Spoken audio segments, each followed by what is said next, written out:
Welcome to In 5 Minutes. In the previous videos, we have seen the different micro operations and the control signals associated with them. We have also seen how they are implemented in single bus CPU organization. That we saw last time. So now we are going to combine these micro operations together and see how an entire instruction is executed with the help of different control signals. I hope you remember this single bus CPU organization and how each register and component is connected to the internal CPU bus, that is through in and out control switches and the control signals. Okay. So the instruction we want to execute here is add R1 plus R2. That is, it's not exactly R1 plus R2. The second operand is in the memory whose address is stored in the R2. So these two operands are there and we want to store the result back in R1. Okay. So let's start the instruction execution. The first step is instruction fetch. In the instruction fetch, we know the three operations that are needed to be performed are, first of all, transform the contents of program counter, that is instruction address, to the memory address register to fetch it from the instruction memory. At the same time, you can increment the program counter with for the next instruction, and the data from the memory buffer, that is nothing but instruction, is loaded into instruction register. So in first T cycle, we are going to set the following control signals high. So PC out and MAR ensures that the contents of PC are transferred to the MAR.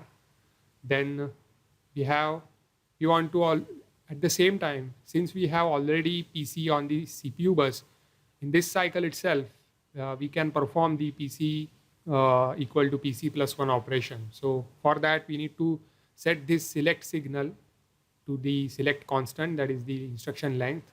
In some case, it's going to be 1.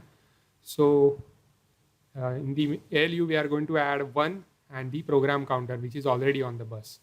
So this control signals are set. ALU control signal is set to add, and finally the result is stored in Y using Y in control signal. Okay. So two operations are basically complete. Now in the next cycle, the only thing remains is writing back the result, that is the next program counter value, into program counter. So this result is stored back in program counter using Y out and PC in. Then we are waiting for the memory fetch to complete, that we started in the T1 cycle. Now remember here, the next instruction address is calculated. However, the current instruction is not actually fetched. The memory data fetching is still going on.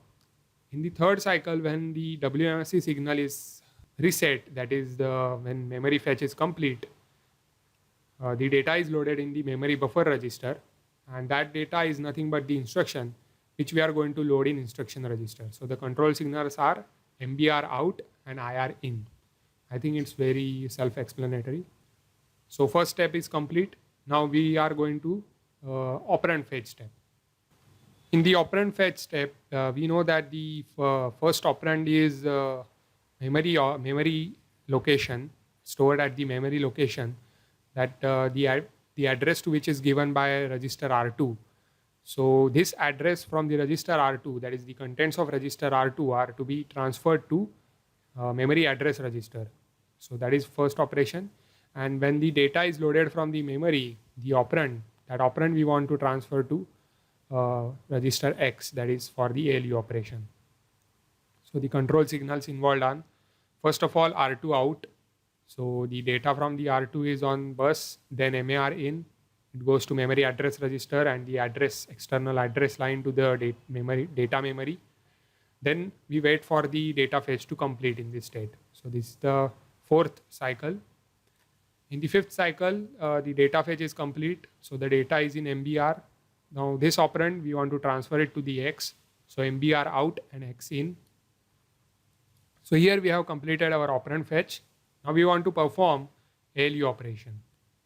Now note that the second operand, which is the internal register, for fetching the data from the internal register, do not require extra cycle. So that is another advantage of having internal registers and using internal registers. Okay. So now let's look at the execution step.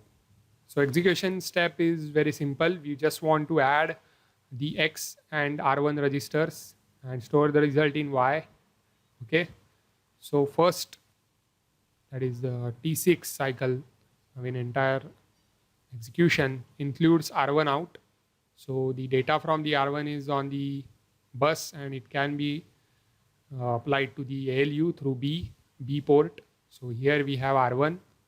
Then the select signal for the MUX is going to select X register this time instead of a constant. And ALU control signal is set to add. And finally the YN signal to store the result. So in T6 cycle, we are completing the Y is equal to X plus R1 through ALU. Now the only step remaining is write back result stage, which we want to write in R1. The result is ready in Y from the previous step. We just want to write it in R1. So I think it's pretty simple. The T7 cycle control signals are Y out and R1 in. So in this way, we have completed the entire instruction execution inside a CPU organization. And you have seen how different T states are going to have different control signals associated with every registers and components. In the next few videos, we are going to start talking about how these control signals are actually generated using control unit. So please stay tuned for more videos. Thank you.